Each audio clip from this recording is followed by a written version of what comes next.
I thank the ranking member. Colonel, I want to thank you for your service and sacrifice to our great country.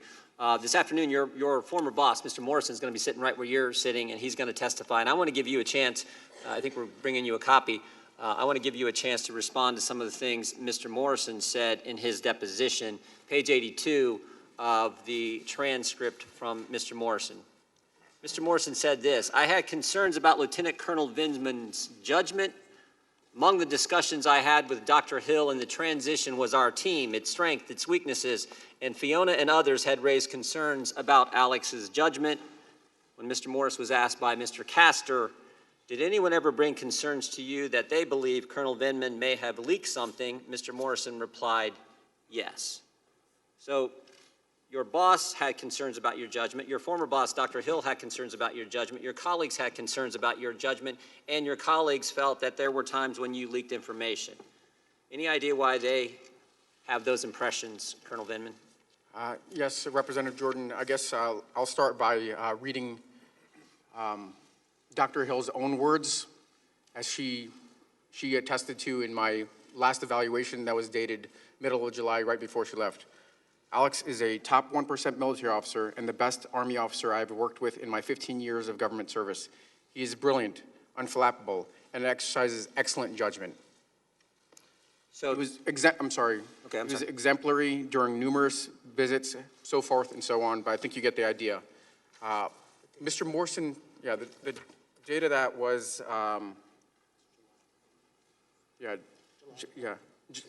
let's see, I'm sorry, July 13th. So, Mr. Jordan, I would say that I can't say what why Mr. Morrison questioned my judgment. We had only recently started working together. He wasn't there very long, and we were just trying to figure out our relationship. Maybe it was a different cultures, military culture versus. And Colonel, you never leaked information? I never did, never would. That is preposterous that I would do that. Okay.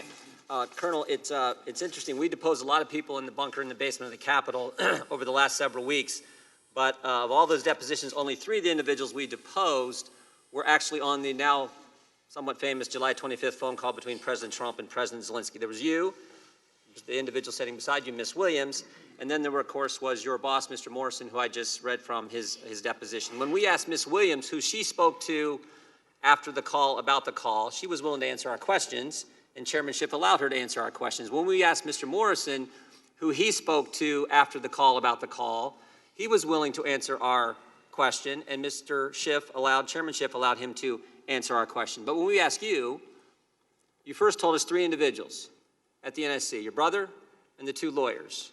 And then you said there was a group of other people you communicated with, but you would only give us 1 individual in that group, Secretary Kent. And the chairman would only allow you to give us that name. When we asked you who else you communicated with, you would not tell us. So I want to know first, how many other people are in that group of people you communicated with outside the 4 individuals I just named? Yes, Mr. Jordan, on call readout, certainly after the first call, there were probably half a dozen or more people that I read out. Those are people with the proper clearance and the need to know. In this case, because of the sensitivity of the call and Mr. Eisenberg told me not to speak to anybody else, I only read out, outside of the NSC, 2 individuals. 2 individuals. Das Kent and 1 other person. And you're not willing to tell us who that other individual is? Mr. Chairman, point of order. Mr. Chairman. Mr. Chairman, point of order. The gentleman will suspend. Counsel. Mr. Chairman, I would ask you to enforce the rule with regard to the disclosure, with regard to the intelligence office. Thank you, counsel. You know, as I indicated before, this committee will not be used to out the whistleblower. That same Mr. Chairman, necessity can you of first stop the time so I don't lose the time? Will persist. You are recognized again, Mr. Jordan. Mr. Chairman, I don't see how this is outing the whistleblower. The witness has testified in his deposition that he doesn't know who the whistleblower is. You have said, even though no one believes you, you have said you don't know who the whistleblower is. So how is this outing the whistleblower to find out who this individual is?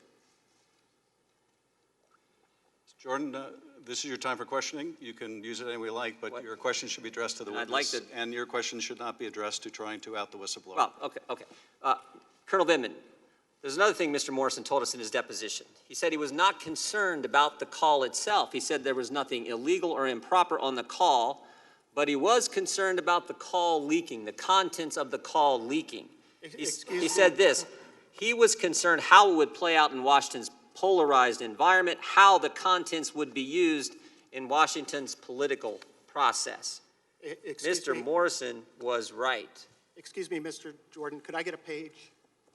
Page 44. Thank you. Mr. Morrison was right. The call leaks. The whistleblower goes to Chairman Schiff, staff. Then he runs off to the lawyer, the same lawyer who said in January of 2017 the coup has started against President Trump. The one thing the Democrats they didn't count on was the president releasing the call transcript and letting us all see what he said. They didn't count on that. Transcript shows no linkage. The two individuals on the call have both said no pressure, no pushing, no linkage, but security assistance dollars to an investigation.